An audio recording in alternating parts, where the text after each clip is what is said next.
Hey y'all, I am up here atop King Ridge, which is the sort of the crown jewel of Sonoma County. You look around, it's a stunner. It's green in every direction. It's been a very damp winter and early spring here in Northern California. The sun is out, it is shining brightly. The rumor for Levi's Growler race on Saturday is that it might not be quite as nice. It might be raining. I don't know what, you get what you get. I was gonna say you get what you pay for, but that's not, I didn't pay for rainy weather. Anyway, it's gonna be lovely. I wanted to take you on a quick run through with my bike here. So looking over my shoulder, let's go through that. What you see here is the Cannondale Super 6 Evo, the 4th edition. In particular, this is the Lab 71, is sort of the best of the best. Is their high mod carbon layup, so extremely light. Amazing carbon, their best carbon. Really cool paint scheme, and then traditionally if you buy these bikes already spec'd out, it's gonna be the top spec, and therefore this is the spec that I've chosen, which of course, thanks to my friends over at SRAM and Zip, is the tip top. So, look, call me old school. I'm running a 5239. There are guys who are beginning to run 54s in my day, and now, what, Roubaix was the other day, and I heard there was a team on a 1x62. What? Like, yeah, Ineos, what are you guys doing? That seems ridiculous. But what do I know? In the back, we have a 1036, so that combination is, I don't know, it's exactly what I need. We're up here at King Ridge. I mean, I'm coming off like a 6-mile climb, and this is the beginning of 3 massive climbs over the course of the day. You got Skags in that direction, and then we're going over the geysers on the other side of that ridge. So, yeah, I've lightened the bike up as best as possible. Mean set of hoops here. This is Zip 353 NSWs, super lightweight carbon, really cool shaping of the rim. Obviously not traditional, it has that whale fin effect.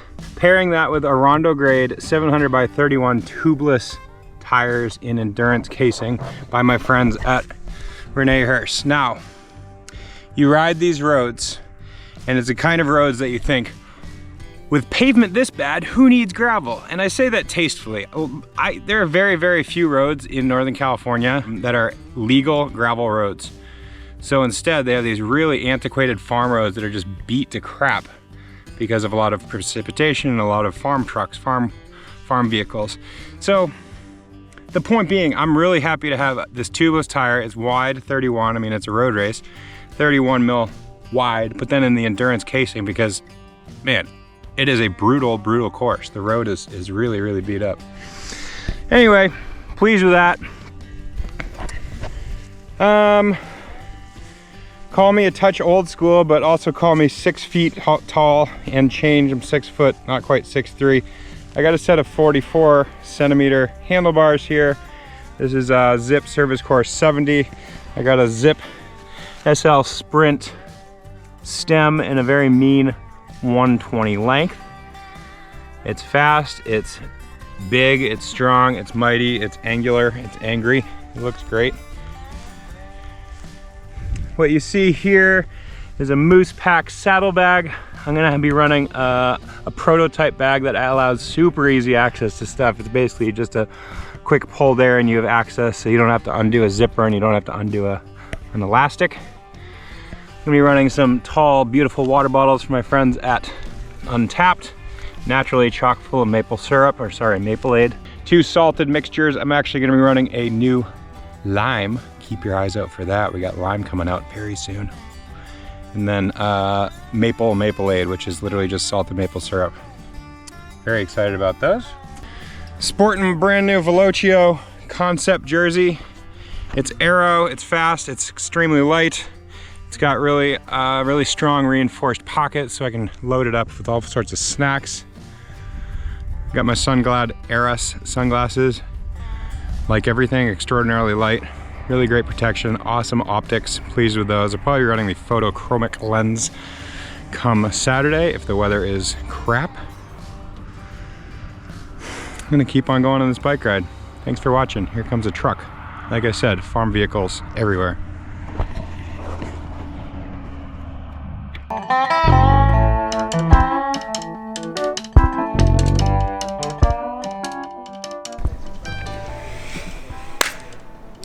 Well, we made it. King family made it to California. It took a handful of days to make the trip. First, Laura came out with a very dear friend. She caught up with her, had a little girls' weekend, and then the kids and I flew successfully, made it across the country, flew nonstop from Boston to San Francisco. Eliminating that middle layover spot, which we typically have to do, was a really big move. Once we got to the Bay Area, we then took the day and migrated up to Occidental, which is where I am now. Occidental is a really cool bohemian hamlet in the heart of Sonoma County. It's a tiny bit off the grid. It is out there. It is beautiful. It is obviously covered in a whole bunch of massive trees, or I don't know if you can see that, but I mean there's giant redwoods everywhere. This area is cool for a variety of reasons, and Occidental in particular. First and foremost, it's actually where Laura and I met. We met here literally on a group bike ride going up a road here called King Ridge, which is kind of cool because then fast forward a handful of years and we get married and now get to share that last name. Occidental is also a place that I had my first ever training camp and always had a handful of camps, not always, had a handful of camps all leading up to Tour California, which was, you know, a big part of my career, was racing these races and showing off the liquid gas boys what it's like to race in North America. It's a place that I've done a whole bunch of grasshoppers, and this particular weekend we are here for Levi's Gran Fondo. Now let's see. Interesting headline here by the good folks at Velo News. Can Levi Leipheimer revive road racing in the USA? That is being a little grandiose, says the former World Tour pro, but at the same time we are trying to do our part. Road racing needs a resuscitation. Well said, Levi. So, you know, this is Levi's Gran Fondo that is going through a bit of a rebranding here for 2024. It's a road race, and it's always been at the front ridden like a really hard event. You know, the top, whatever, 5, 10, 15 guys are going to absolutely gun it, and gals. But, you know, at its peak, this was one of the biggest events in North America. I think they had almost 10,000 people at their peak. So here we are on an interesting time with road racing in North America where it's sort of at its lowest point. I mean, ironically, Redlands, I think, is this weekend, which is the biggest race in North America currently. So you get this really interesting dynamic coming here with a 138-mile, 13,000-foot road race. It's got the feel of a gravel race because of the terrain and the terra firma. I mean, like what the pavement is actually like. It's what I say, you know, with paved roads this bad, who needs gravel? And by that I mean it's just really old roads that have seen so much wear and tear from farm traffic, from the wine industry. I mean, you know, wine industry is farming as well, and so, you know, these roads are decades old. They don't need to be paved terribly often, and so they're just beat to crap. And Levi's invited a complete hitter crowd. I mean, who do we got?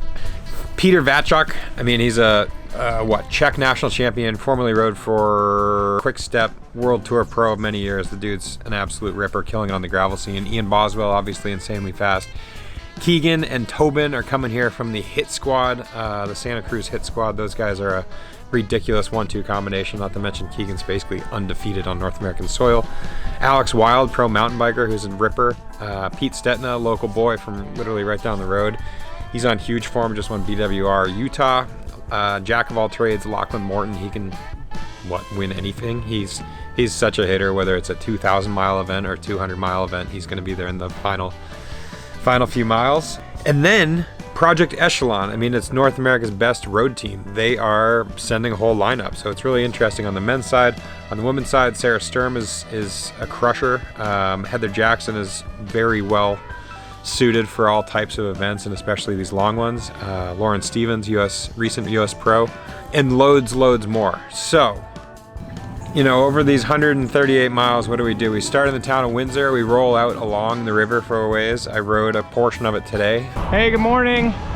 Just zipped down from Occidental down to this town of Monterey-o. I'm going out to Cazadero, up King Ridge, check out the early phases of Levi's Growler.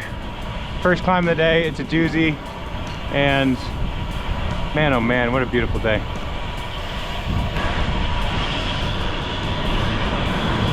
You cruise along the river for a while, and then you're gonna turn up to the town of Cazadero. You're going through just sinuous roads with, you know, these super tall redwoods. You're cruising along a river, and then you're gonna come to the town of Cazadero, and you hit a fork in the road. Into Cazadero, and you come up here, you hit a little fork, you need to go left on Pine Flat. No, that's not right. Left, Fort Ross, awesome route. Right, where the race is gonna go, we're gonna go up King Ridge. So here's the fork in the road. You go left to Fort Ross, or right, come out to King Ridge, and so begins the climb. The sign just said narrow winding road for 16 miles. Ain't that the truth? So it's the stair-step climb. You got a bunch of switchbacks coming at you. The wildflowers are out. You get livestock along the way. I mean, it is a little bit Wild West out there. And then once you get to the top of the ridge, you just have this 360-degree panoramic view. Oh man, this is the section. You basically climb for, I don't know, 5 or 6 miles, and then it opens up above the trees, and it's just stunning.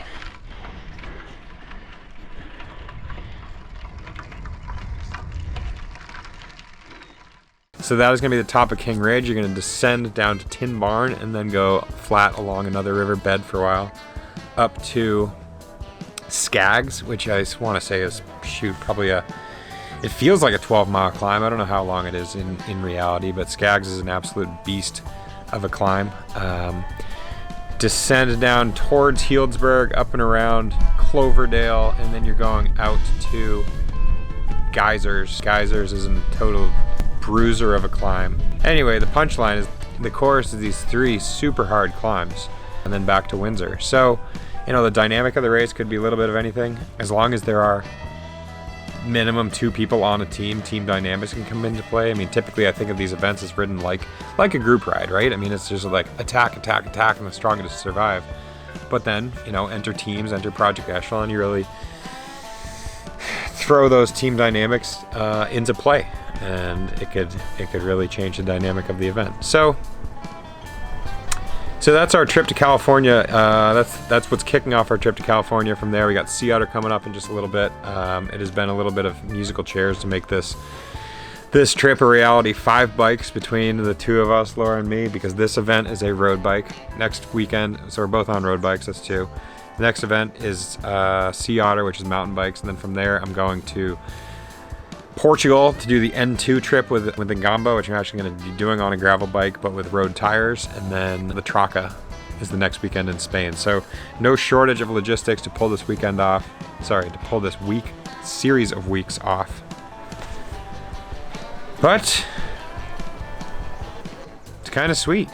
I kind of like embracing the challenge of the logistics. Like when you're in the heart of it and you're thinking about where you're going to be sending which bike where, that's super frustrating. But then in reality, like, that's what makes this job. That's what is the life of a privateer. I mean, you're looking after your own stuff and making sure that the logistics get taken care of. So I don't know, it's kind of awesome. We'll see how it all shakes out. That is it from here. That's all for now.